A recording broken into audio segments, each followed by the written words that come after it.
Congrats on the extension. How's Thank it you. feel to be signed up before the season starts? Good. It's kind of. I wasn't looking for anything, but Alex called yesterday and we talked, and I thought that was awesome what he did. So I'm excited, and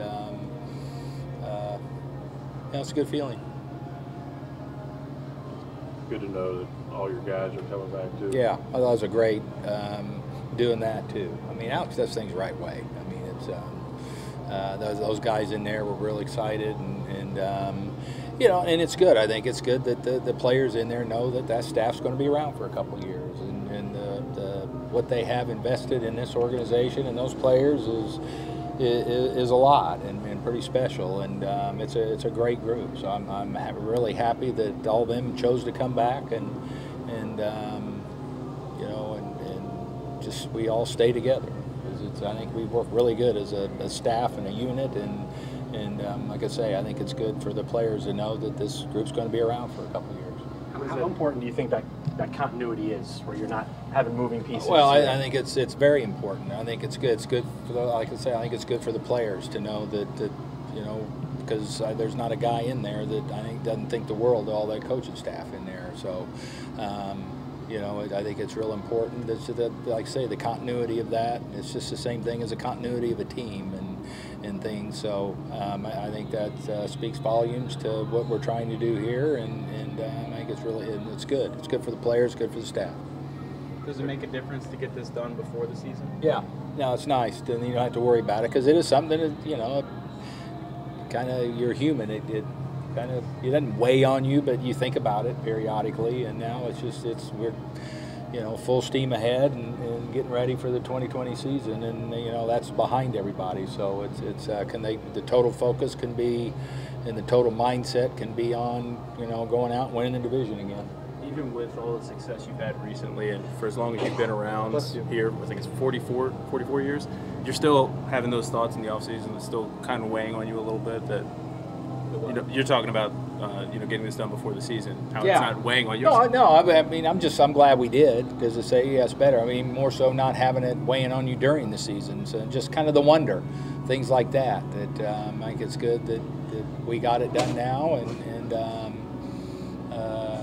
like I say, then everybody can just kind of go forward with winning the division again. The negotiations very difficult. Not in my part ever. And it doesn't have to be, because they're very fair and good to me. So I don't have any problems at all with any kind of negotiations or anything like that. I like the conversation with Alex. He's very honest with you, and so it's easy. I think you're signed up just as long as Freddie Freeman now. Is that right? Yeah, I think so. I thought what he was talking about, how good he feels. Be healthy and coming in camp. No, I know. I saw him, and I said earlier that probably nobody more excited about this camp than Freddie, just because of the health issues and how good his elbow does feel. I think evidence that he started his off-season hitting everything earlier than normal, and he looks great. I think he's excited about what we got going on, and just ready to go. Does it give you a sense of ease knowing that he does feel the best that he's felt in 7 to 8 years? Yeah, no, I got a really good feeling because of that, and I'm happy for him. I mean, this guy likes to play, and he signs up to play the games. I mean, he's there every day, and as good as Freddie is, it's kind of scary to think that, man, he did all the damage that he did, and that's a big deal when you swing a bat and it hurts, and because there were times last year that he probably shouldn't have played, and he did. And Freddie was. Yeah, so I know coming in like this and feeling this good is huge for him. He says he's still aiming to play 162. I don't know as a manager how you're going to. We'll talk about that as we go. I mean, it's that's I said that's how guys were raised here. I mean, you look at all the great players that came through here, and they played. They signed up to play the games, and in today's game, it's a little different story, and with all the information they have on the rest from recovery, and I'll we'll talk over the course of the summer, and I'm not going to put any kind of number on it, but it's, you know, that's a great trait to have when a guy comes in and wants to play every game. How I guess comfortable are you that there's going to be a really good option at third base, however this works out, and what leads you to that conclusion, I guess? Well, I mean, we do. I mean, you know, we have one of the candidates there, or contenders, is a kid that probably earned that job last year in 18 in Camargo. I mean, he had a really good 18, and you know, and we went out and signed an elite player, and he was asked to do a different role. I think Austin Riley is you know, is a guy that's a contender also, that you know, burst on the scene last year and didn't get to play a lot of third base, obviously, but you know, is a guy that's very capable of taking that job and doing a great job with it. So I think we're in a good spot right now, I think, in our on our team, to have two such, you know, able candidates to, you know, battle it out for that job. Yeah, defensively, you're good about both those guys. Yeah, as well. I feel very, very good about both of them. Yes, absolutely. Prior to managing in the big leagues, what's the longest contract you ever had with this organization? I had 1 2-year deal. A long time ago, but I think I only had just one. Yeah. But it was almost like you made more money just going year to year, because you know, sometimes the raises would be better on the single years than if you had a 2-year deal. So it wasn't all bad either. Freddie was talking about, you know, how the 3-batter minimum rule could actually benefit him. You know, obviously if you get those to the point where he's damaging lefties and the opposing manager says, I mean, I guess it can work a lot of different ways, but the true benefit is going to be for offenses. Oh, I know, yeah. I mean, that's why I say I think you're going to see, you know, you're not going to see too many runs of left-handed hitters anymore, and things like that. So, yeah, it could end up, you know, working in his favor sometimes also, you know, with the third guy. And I think that's why it's, you know, it's important to have a guy like Ozuna hitting behind him.